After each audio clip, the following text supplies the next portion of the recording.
weekly market update, and I'm Gordon Scott. I hope that what I can share with you will get you prepared for the week ahead in a way that can help you make some profitable trades.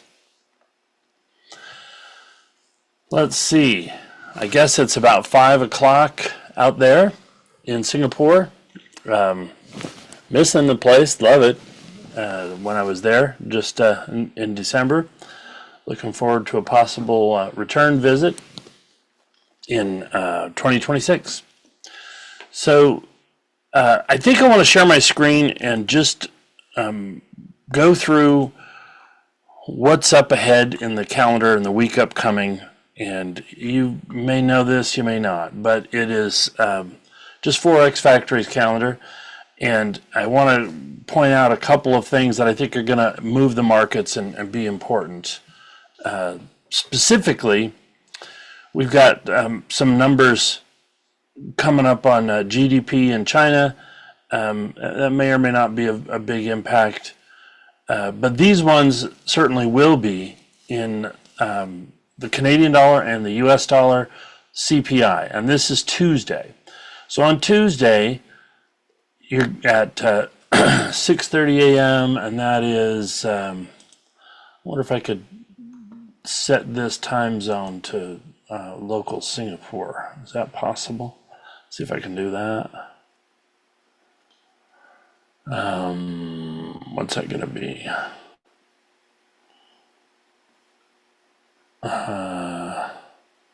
Seoul is... Where's Singapore? Is that, oh, there it is. I'm just staring right at it. There we go. All right. I'm going to put this to Singapore time so that you can, there we go. 8:30 p.m. Singapore time on Tuesday, July 15. That's when the fireworks start. You're going to hear the CPI numbers come out for Canada, and the CPI numbers for the U.S. all come out in that same hour. A little while later into the U.S. session, after midnight, we'll have a few Fed members speak, and that will probably do something in the stock market. But as far as the currency is concerned, I expect that these CPI numbers are going to have an impact. I don't know if they'll have a major impact, but they'll have something. And then 24 hours later, you'll have the core PPI numbers.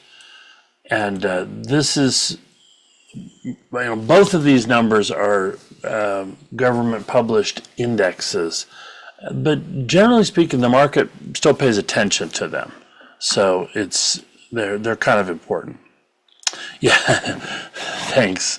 Thanks about the compliments on the cap, yeah. All right, so Thursday, and it's gonna be that's same thing on Thursday. So we got something on Tuesday, Wednesday, and Thursday. Core retail sales and unemployment claims in the U.S. And then these will all have impact on the U.S. dollar and by extension on the euro. So there's the possibility, and that's all leading right up to the G20 meetings that begin, on Thursday and run through the weekend. Now, I don't expect those meetings to have a big impact, but the market knowing that those leaders are going to meet and that there might be something that influences policy come out of that, the latest information that they would be talking about in policy would be affected by these inflation and retail sales and unemployment claims numbers. So I think that the market really is going to be watching them. And in fact, I kind of feel like, at least in the case of the U.S. market, I'll show you that chart here in a minute, the things have been really quiet. The volatility, the range of trading in the stock market and in the euro, USD, have really dampened. We have seen, let me show you this average true range here, and you'll see it for yourself. Ever since the whole, Trump tariff business, this is, all the nervousness associated with that, the weakening of the U.S. dollar, But the weakening of the US dollar has continued since then, strengthening of the euro. But as that has happened, look at this average true range indicator. It is just on a downward slide. It keeps getting lower and lower. What this means, this average true range indicator, is that the size of the trading range each day on average is getting smaller. So here you see some big candles. That's why we ran up like that. And then ever since then, the candles have been getting smaller and smaller until most recently, tiny, tiny, tiny average. A couple of big days, but generally speaking, it's gotten a lot smaller. And that usually happens when the market is ready to reach some state of equilibrium. And a catalyst is needed to take it out of equilibrium. And if you're in equilibrium, prices just sort of hold flat. If you move out of equilibrium, a catalyst has to get you there. So if we think of this as we're in a bit of a I'll use this indicator here, a channel right now. If we already are in some sort of state of equilibrium, then perhaps it looks, like that, right? Come on, go visual order, send it back. There we go. No? Why is that not? Visual order, green front. Okay, there we go. All right, so if that's what we were in, and we were just sort of holding inside this range, and I'm not saying that's where we are, I'm just, if it were, then you'd have to ask yourself, what is it that could, break it out? Well, I'm suggesting that those 3 days worth of news are the catalyst. If in fact we were to break out of this, those things could do it. And you see we're on the bottom. Could it be that we're poised to sort of go down? Let's look at something else here. What I've got up on the chart is a linear regression study. The euro has had quite a persistent upward trend since just after the beginning of the year, right? And if you draw a regression trend, a regression is just statistically what is the middle line based on all the data. That dashed line is it. And then these lines, these sorts of green and yellow lines, that's one standard deviation, 68.2% of all the data. Most of the data stays inside between those. And then we get out here to 95% for 2 standard deviations with this little bit of data out here. Now, this isn't predictive, okay? This looks nice. It looks like, wow, that's the trend, right? Well, that's just because statistically those lines draw themselves on whatever the data is. If I'd gone back the previous 6 months, you'd see lines that, just fit all the data in. But it is useful because we say, hey, if this is the last 6 months worth of trend, then is it possible that it will continue that way for the next 6 months? And it's highly unlikely because trends just don't last that long, especially on the euro. It could happen. How could we know that somehow the trend is about to break or change or not last? That's a question we can probably anticipate. We can't know for sure, is it going to go up or is it going to change? But we can ask ourselves, well, what would be the indications of it changing?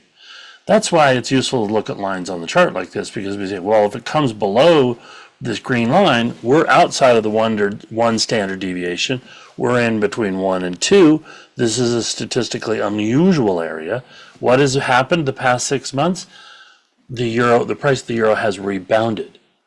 So if in fact the news comes out this week on Tuesday, Wednesday, and Thursday and doesn't shock the markets into something new or weird, then what would happen is you'd see the euro maybe come down below the green line and bounce right back up.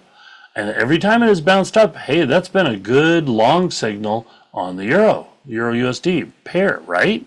So that could be a nice situation where Monday we dip down, Tuesday we get going, and you're off to the races.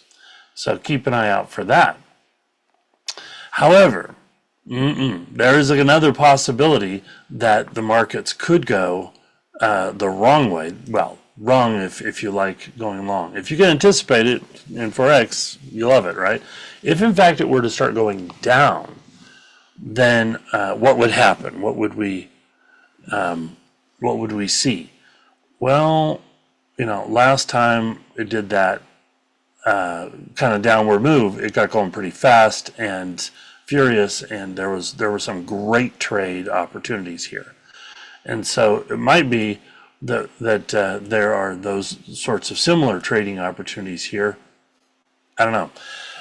I don't think that those are in the works, because in the first week of August there's the possibility of tariffs, and the tariffs have only made the dollar weaker and the euro stronger.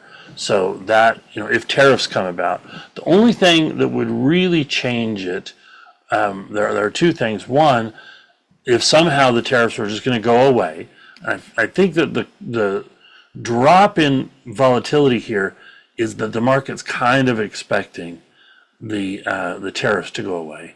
But the second thing, the bigger thing, is the possibility that the U.S.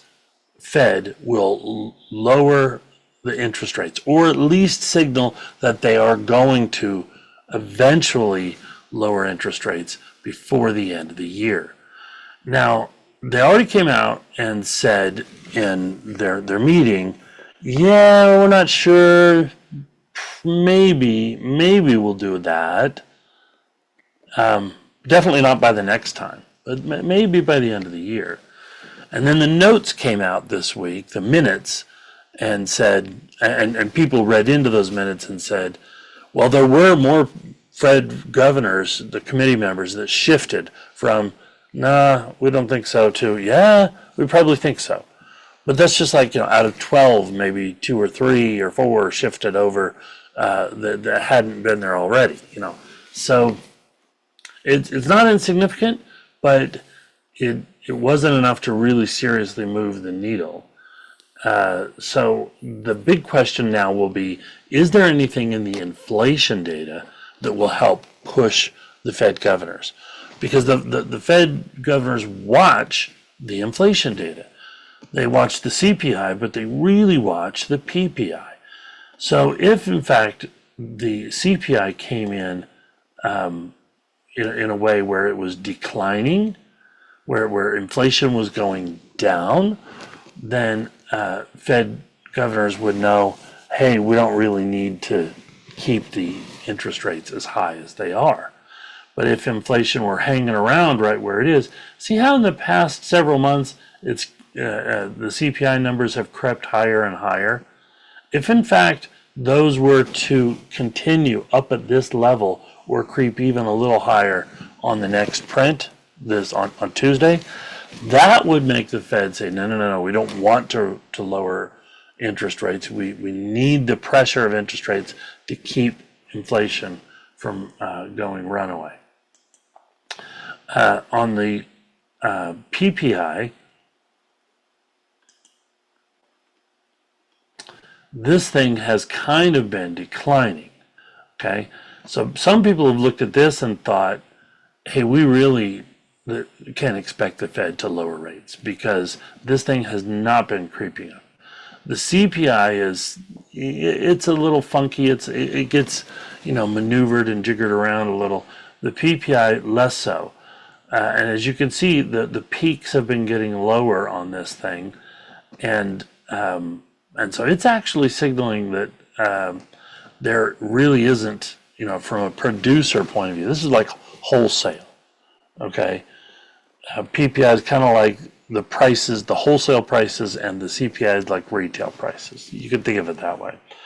And wholesale prices have been getting lower. Now that might be because they're kind of compensating for tariffs. Hard to say if that's what's being baked in there. But what we're seeing here is a little bit of a divergence. We're seeing the CPI grow and the PPI shrink. And you would think that eventually one would come in line with the other. So the PPI print will be pretty important this month because people are going to want to see, is the PPI following along with the CPI? And if in fact there's some sort of evidence that says it is like a high number, a high PPI number would mean, oh, inflation really is coming in. That would mean interest rates are not going to decrease. That would strengthen the dollar and weaken the euro, right? The euro is heading up for one, the tariffs, and two, the possibility that the Fed really is going to lower rates. And so the dollar is weakening in anticipation of that. But of course, the markets have been going through their weakness, or this anticipation, I should say, and the tariff stuff for several months now. So the fact that, they're going to lower rates might not be this big shocker. It might be already priced in, as they say. I kind of think that the bigger danger is the opposite. What if all of a sudden they say, not only are we not going to lower rates, we're not going to lower them at all this year, and we might have to combat inflation by ticking back up 0.25%. And if they were to say a thing like that, then you'd see the euro reverse course and reverse course hard. Now, I don't think that's going to happen, but if anybody believed it were about to happen, you would see it manifest itself this week based on those reports. And what would that look like? Well, what that would look like is that you'd see prices come down here and even eventually cut that line right there. If in fact you were to see, I want to, take a screen capture of this chart. If in fact you were to see prices, come down below this line, then that's the end of this trend as we know it. In fact, even a touch of that line might signal that end of trend. So you want to watch to see over the next few days, does the euro dip down into this 1 to 2 standard deviation zone, and does the market's response to the CPI and the PPI create a bounce back in the euro compared to the dollar? If so, trend still on, baby. Play the euro long. If not, look for shorting opportunities. Now, I'm going to show you a couple of indicators that make me think that shorting opportunity might be on its way. Here is the rate of change indicator. This is just looking at the rate that the euro is going up or down. And you can see this thing is dropping pretty hard, even though the price is not falling fast. It's coming down, but look at how it did in the past. It went from here down to here, right? And this was a monster drop, right? Then we go from right here and that high down to about there, and this is about the same distance that we've moved over the past week or two. And what do we get? We got a move that was like nothing. Just a hard little, or this tiny little, hardly even moving on the rate of change. But now we've got this huge move. Not quite as big as here, but the price looks really tame, but that rate of change looks really big. And what does that mean? That means it's weakening. The trend is weakening by that indicator. How about this one? I gotta do it this way. This is the stochastic indicator. When the stochastic indicator has, trend line, when you have a divergence, okay, like notice here we've got a peak that goes from this day to this day. See, that goes higher, and the peak of the stochastic goes, this isn't the stochastic, this is the commodity channel index. Yeah. See how it goes higher and higher here. In other words, they're doing what they should be because the price is going higher. But then all of a sudden, price goes even higher, and this thing did not make a peak, right? That is a big old warning sign, what we call a bearish divergence. And it says, hey, short term, watch for this price behavior to change its trend. And of course, that happens. See, if you knew that was coming, these divergences, they're not 100%, but they do give you a warning, hey, it could be coming. In this case, it did follow through and make a divergence, right? So now what if we were to apply that right here? See that? We've got the same kind of thing going on. Well, actually, it's like this. There it is. See how we've got a higher high from this peak and a slightly lower high.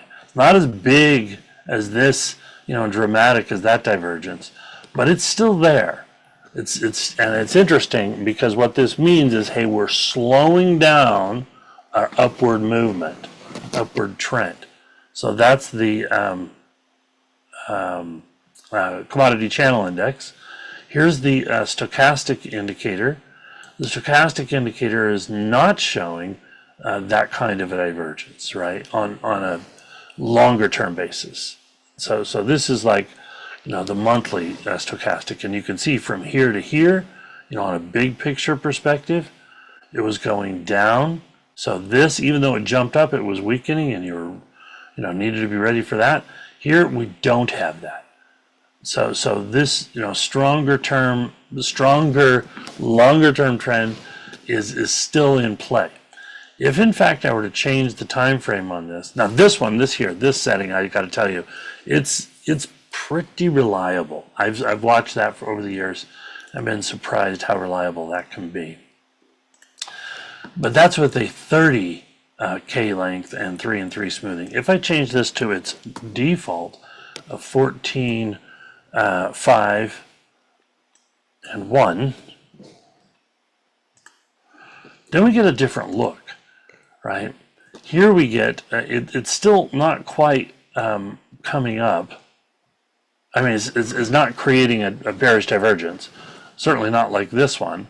And this one here didn't really even show up right in front of that.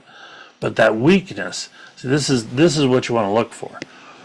See how as soon as you have this one to this one, and when you see weakness, then you watch for the cross below the 80 line. And then you really want to see at the 70 line, what are we doing? Right here on this 70 line, that's where we stepped back in from outside 2 standard deviations to 1. And from there, it went kind of fast. Okay, so what are we doing here? We're inside the 1 standard deviation, and we've crossed below 70 already. So this area here is weaker than this area was back here. Could it be that we're going to cross over and keep going, right? See this thing sort of run down. These things aren't specifically predictive. They are just tracking what has happened in the past.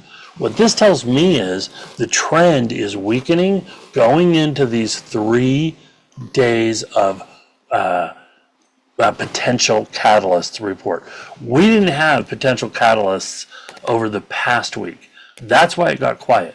The market is waiting for data that might cause the Fed to change its mind, or that they believe that would change its mind. And so when is that data coming out? This week, this coming week. So that's what you got to watch for. 8:30 p.m. local time Singapore for the next, or for Tuesday, Wednesday, and Thursday, you might see some impact. So if you're the kind of person who likes to trade on 1 hour or 4 hour charts, you might want to pick one of those evenings and, settle down around 7 to 8 o'clock, get your trade in place, and get an anticipation of a big move. Check out what the daily wave runner is saying.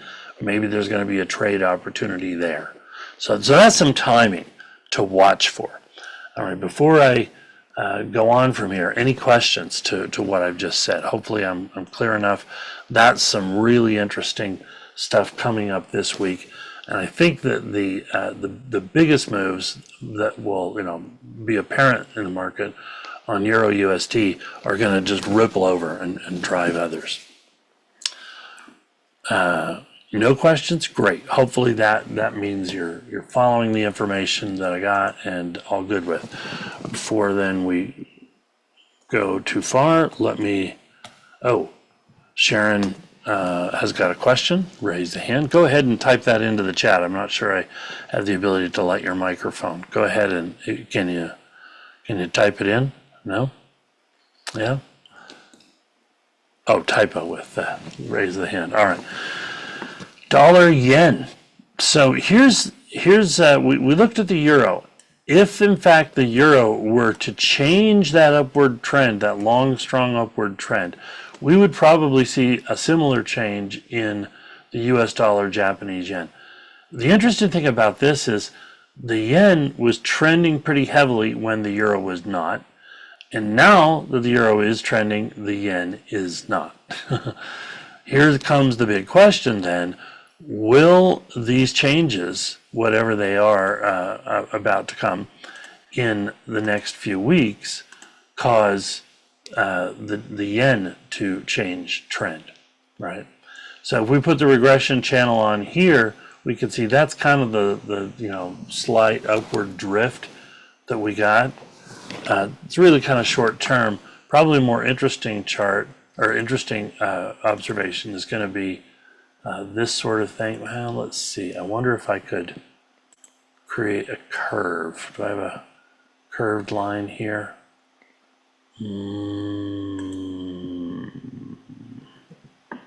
There it is. Okay. Because what I'm seeing here is something that looks a little like this.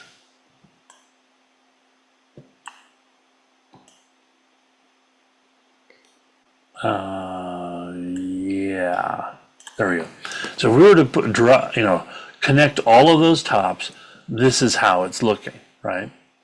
It's a little, I was gonna say it's a little bit of a curved fit. It's a lot of a curved fit because it is fit right to where things are. But that's what you want to do when you're anticipating a catalyst. What we're going to want to see is, will the Euro USD close above this line?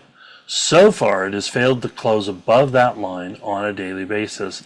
Friday, it got close, right? Are we going to open up the coming session here in a few hours up above there, and will it stay? But come Tuesday night, when these numbers appear, what are they going to do with the U.S. yen? Are they going to push it up forward, or are they going to make it go kind of up and then back down? I would imagine that if we go up and back down, you're going to see the euro dip down and jump up. So those will be correlated. If in fact the euro gets weak, we will see this thing jump up and a potentially new upward trend in the U.S. dollar. That would imply that the interest rate cut is more certain. If in fact we saw this thing start to head up, then it would probably be the case that there's going to be a cut in interest rates. Now that's a little counterintuitive because the U.S. dollar is, if rates go up, that's good. If rates go down, that's bad for a currency, right? But notice we already saw that trend, mapped in the price of the Euro USD. Everybody is anticipating Euro USD will, or the Fed will cut rates sometime this year. Therefore, the dollar will be less valuable compared to the euro. That's why you got that trend going up. Here, though, shouldn't that be, if that were the same thing holding true for this pair, shouldn't we see this thing continuing lower right through here? And what we saw was no, it's drifting higher. What I find is that the Euro USD is also strangely correlated to the US stock markets, the U.S. stock markets, specifically the tech sector, and this having to do with semiconductors and other technological components. And today, that means AI, the production of chips and AI chips and the use of AI technology. So the yen is a little bit of a currency proxy for AI and AI technology right now. If in fact U.S. lowers interest rates, then the dollar-yen pair then the small cap companies and the chip companies who need to borrow money will be able to borrow money cheaper and be able to be more productive.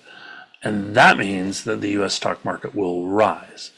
If that happens, people will move their money into the dollar, out of the yen and into the dollar, and that's what we will see. That's what will drive the upward trend, even if interest rates on the U.S. dollar are about to fall.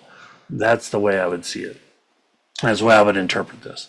So there's a good curved line for you to sort of watch for the coming week.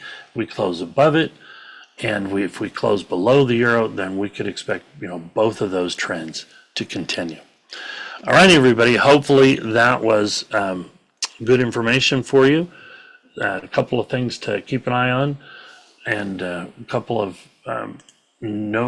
noteworthy news events, all happening 8:30 p.m. Singapore time over the next week. Until next time, everybody.